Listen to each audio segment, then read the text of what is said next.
नमस्कार, कैसे हैं आप? उम्मीद करते हैं कि आप सब अच्छे होंगे। एसआई भर्ती अपडेट को लेकर के आप बार-बार ये सर्च कर रहे होंगे कि एसआई भर्ती रद्द होगी या नहीं होगी। किरोड़ी जी क्या कर रहे हैं? सचिन पायलट क्या कह रहे हैं? हनुमान बेनीवाल तो लगातार शहीद स्मारक पर धरना दे रहे हैं। संशयात्मक स्थितियाँ बनी हुई हैं। ऐसे में हनुमान बेनीवाल काफ़ी उलझते हुए भी नज़र आ रहे हैं। ये कह सकते हैं कि उनका जो बिना फ़िल्टर का जो सामने का चित्र है, वो मीडिया में आ जाता है और मीडिया के तमाम पत्रकार बंधु या तमाम जो लोग हैं, वो लगातार हनुमान बेनीवाल के पास जाते हैं, पूछते हैं कि भई आज आपकी क्या रणनीति है? ऐसे में कब क्या निकल जाए उनके मुँह से ये तो पता नहीं रहता। लेकिन ज्योति मिर्धा ये कहते हैं कि एक ही चुनाव हारे हैं, वो कहते हैं कि मैं हमेशा चुनाव जीता हूँ। सिर्फ़ एक चुनाव हारे हैं और एक चुनाव हारने के बाद में उनकी मानसिक स्थिति ऐसी बिगड़ गई है कि वो कुछ भी अनर्गल शब्दों को न्योता दे रहे। अब देखने वाली बात ये है कि नरेंद्र मोदी आज बीकानेर में हैं और बीकानेर से वो क्या संदेश देते हैं ऑपरेशन सिंदूर के बाद में सबसे पहला दौरा उनका यहाँ पे कितनी बड़ी बात बोलते हैं ये देखने वाली बात होगी।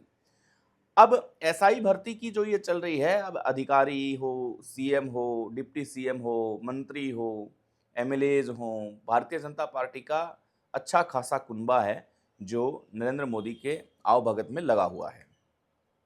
नरेंद्र मोदी की यहाँ पे वेलकम किया गया है, वेलकम किया जाएगा और तमाम जो भी मंत्री है, वो राजस्थान सरकार के, वो यहाँ पे बीकानेर में मौजूद रहेंगे। इससे आस-पास के स्टेट है वहाँ से भी लोगों के आने की उम्मीदें हैं।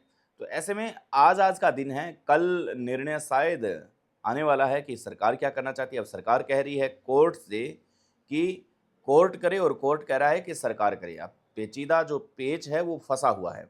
इसके साथ-साथ एक आपको लेडीज़ याद होगी जो धरने पर आती है और अंशु चौधरी नाम की एक लड़की है जो बेबाक बोलती है। उस पर कुछ सवाल और कुछ निशान लगाती है। वो भी उस लेडीज़ का नाम किरण शेखावत है और किरण शेखावत जब पहले आंदोलन में आती है, तब वो काफ़ी भाषण देती है, बोलती है। लेकिन अचानक एक ऐसा यू टर्न आ जाता है कि अंशु चौधरी पे उनको बोलना पड़ता है और वो अपनी बात रखते हैं। इसके बाद में उनकी एक सोशल मीडिया पर एक फ़ोटो वायरल होती है और वो फ़ोटो सीधा-सीधा किरण शेखावत अपने लाइव में भी आकर के कई बार बता चुकी है कि आप हनुमान बेनीवाल, आप मुझे ऐसा समझें क्या? आप हनुमान बेनीवाल ने एक नारी के चरित्र को कहीं न कहीं दागदार करने का काम किया है। वो सोते हुए, गिलेटी खाते हुए प्रशासन तक पहुँचती है, हाथ में कुछ पन्ने हैं। वो कहती है कि मैं कुछ अलग करना चाहती हूँ, प्रशासन तक अपनी बात को रखना चाहती हूँ। ऐसे में एक संगठन से जुड़ी हुई एक महिला सामने आती है और कहती है कि किरण शेखावत की जो फ़ोटो वायरल हो रही है, वो फ़ोटो बहुत पहले की है और किसने करवाया वो भी मैंने देखा है अपनी आँखों से। हालाँकि उस तक मीडिया पहुँच नहीं पा रहा है या फिर किरण शेखावत जो है वो इस आंदोलन को तेज़ करने के लिए उनको सामने नहीं ला रहे हैं। किसी भी प्रकार की अपनी-अपनी एक रणनीति हो सकती है। लेकिन किरण शेखावत की जिस प्रकार से फ़ोटो वायरल की गई है, एक हनुमान बेनीवाल की एक डीपी लगी हुई है और आरएलपी के जो कार्यकर्ता हैं, वो लगातार इस प्रकार की कमेंट भी कर रहे हैं कि आप जो हो हम जानते हैं और किरण शेखावत इससे यूँ कह सकते हैं कि अपना जो प्रदर्शन है वो लगातार किसी न किसी तरीके से किए जा रही है। अब सोचने वाली बात ये है कि किरण शेखावत ये वही किरण शेखावत पहले आंदोलन में आती है। आंदोलन में आकर के खुद को भाजपा की नेत्री बताती है। इसके बाद में अचानक से कुछ अंशु चौधरी पर वो बोलती है, जो एक लड़की है, बहुत अच्छा बोलती है वो। उस पर बोलती है कि ये शायद सूत्रों के हवाले से खबर है कि ये डिवोर्सी है, इस प्रकार की कोई अनियमितता है, जो पाई गई, इसके कोई प्रूफ़ भी हैं इनके पास में। लेकिन इसके बाद में अचानक से जो रालोपा पार्टी के जो पदाधिकारी कहें या फिर कार्यकर्ता कहें, वो अचानक से बाज़ी पलटते हैं।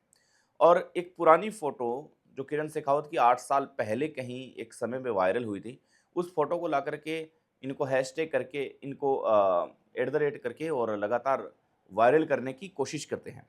अब ये फ़ोटो पूरे सोशल मीडिया पर वायरल हो जाती है कि आखिर ये कौन है? ये जो पहले दिन हनुमान बेनीवाल के साथ आती है, ये आने का नाटक न करें। जो आप हो वो हमें पता है, लेकिन किरण शेखावत वापिस ये कहती है कि जो मैं हूँ वो वही रहूँगी। लेकिन मैंने कभी भी इस प्रकार की कोई भी अनियमितता नहीं की है या ये फ़ोटो मेरी है ही नहीं, ये एडिटेड फ़ोटो है। अब हनुमान बेनीवाल को लाइव आकर के लगातार किरण शेखावत है जो बयानबाज़ी कर रही है, लगातार हनुमान बेनीवाल को कहीं न कहीं सीधा डायरेक्टली चैलेंज करने की कोशिश भी कर रही है। ऐसे में हनुमान बेनीवाल खुद को बोलने की आवश्यकता नहीं है, क्योंकि उनकी जो फैन फॉलोइंग है, जो उनके लोग हैं, वो किरण शेखावत को जवाब देते हैं और किरण शेखावत उनको जवाब देती है। ये करीबन 2 या 3 दिन से लगातार चलता आ रहा है। अब एसआई भर्ती को लेकर के राजपूतों पर दिए गए बयान को लेकर के हनुमान बेनीवाल, किरण शेखावत की एक महिला फ़ोटो है, वो वायरल करने के आरोप, तमाम आरोप है, जो हनुमान बेनीवाल पर लगते नज़र आ रहे हैं। क्या इफ़ेक्ट, हमने पहले भी बात कही आपसे कि क्या इफ़ेक्ट डालेंगे। अब यहाँ श्रेय किसको जाएगा? कहीं सरकार इसके मूड में तो नहीं है कि अगर ये भर्ती रद्द हो जाती है, तो इसका श्रेय भजन सरकार को जाएगा, किरोड़ी जी को जाएगा या फिर हनुमान बेनीवाल को जाएगा? ये भी बहुत बड़ी बात है, क्योंकि राजनीतिक प्रतिस्पर्धाओं में कई बार ऐसी चीज़ें सामने आती है, जो चीज़ें हम देख रहे हैं एक्चुअल में वो होती नहीं है। लेकिन अब रद्द तो होगी, रद्द तो होना है, क्योंकि ये आवाज़ लगातार फैल रही है, लोगों की डिमांड है, रद्द होनी है। लेकिन अब ये इसका श्रेय किसको दिया जाए? ये सबसे महत्वपूर्ण बात है। और जब ये बातें महत्वपूर्ण होती है, तब फिर ये बातें सामने आती है कि भाई ठीक है, आपने जो कहा वो ठीक किया, लेकिन अब जो हो रहा है वो कैसे हो रहा है? ऐसे में ये अनुमान लगाना कि 26 तारीख को तो कोर्ट का निर्णय आने वाला है, कोर्ट के निर्णय के बाद में क्या भर्ती रद्द होती है, तो इसका श्रेय जो है वो हनुमान बेनीवाल को जाएगा, करोड़ी जी को जाएगा या फिर भजन सरकार को जाएगा। अब कोर्ट कह रहे हैं कि भजन सरकार से कि आप करो, सरकार कह रही है कि कोर्ट कर दे तो फिर ठीक है, बीच बचाव का रास्ता हो जाएगा, फिर हम इसे समझाने का और सुलझाने का प्रयास करेंगे। लगातार आज हनुमान बेनीवाल के धरने को 22वां दिन है। टेम्परेचर इतना है कि 9 तपे से पहले ही गज़ब की गर्मी है जो सितम ढा रही है। इस गज़ब की गर्मी के अंदर हनुमान बेनीवाल एक टेंट के नीचे करीब ढाई बजे 3 बजे पहुंचते हैं, क्योंकि उन्हें बाकी भी कई काम करने होते हैं, लेकिन उनके जो कार्यकर्ता हैं वो जुड़े हुए हैं।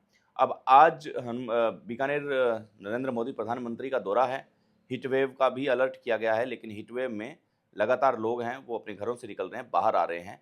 लेकिन जब हीट वेव की बात आएगी तब 1 लाख से ज़्यादा जो लोग हैं वो हनुमान बेनीवाल जुटा पाएँगे या फिर नहीं जुटा पाएँगे, ये देखने वाली बात होगी।